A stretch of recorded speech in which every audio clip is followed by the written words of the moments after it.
Assalamualaikum warahmatullahi wabarakatuh. Perkenalkan, nama saya Novi Ismayanti. Di sini saya akan menjawab tugas 1 dari mata kuliah logika. Untuk soal yang pertama, sebutkan 3 jenis term berserta contohnya. Term sendiri adalah kata atau kelompok kata yang dapat berfungsi sebagai objek atau predikat dalam suatu proposisi.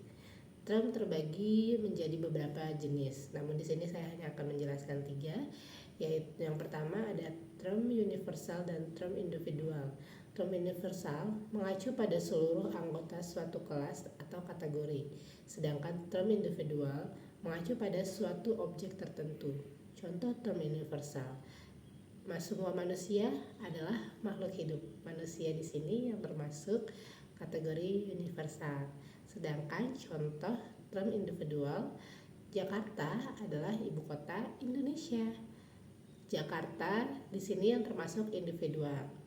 Yang kedua, term konkret dan term abstrak.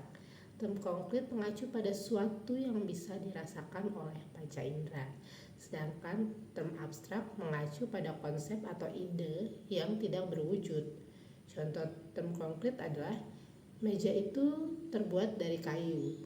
Itu meja yang termasuk konkret karena bisa dilihat oleh panca indera. Sedangkan contoh term abstrak adalah keadilan harus ditegakkan. Keadilan di sini yang termasuk dalam abstrak karena tidak bisa dilihat oleh panca indera. Tiga adalah term positif dan term negatif. Term positif di sini menyatakan suatu secara langsung, sedangkan term itu menyatakan secara langsung. Sedangkan contoh term negatif, dia bukan penjahat. Secara langsung itu menyatakan bahwa dia bukan penjahat. Kedua, apa yang dimaksud sesat pikir? Berikan contoh dan cara menghindarinya. Sesat pikir adalah kalimat yang menyerang pribadi lawan debat, tapi bukan argumennya. Contoh, kamu tidak usah berbicara ekonomi karena kamu bukan seorang ekonom. Di sini argumen seseorang ditolak, bukan karena substansinya, tetapi karena orang yang mengatakannya. Cara menghindari sesat pikir: yang pertama, fokus pada substansi argumen, bukan orangnya. Yang kedua, gunakan penalaran logis dan bukti yang relevan.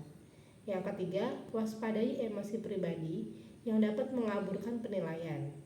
Yang keempat, latih kemampuan berpikir yang kritis. Dan cara menghindari sesat pikir atau logical fallacy. Yang pertama, fokus pada substansi argumennya, bukan orangnya. Yang kedua, gunakan penalaran logis dan relevan. Yang ketiga, waspadai emosi pribadi yang dapat mengaburkan penilaian.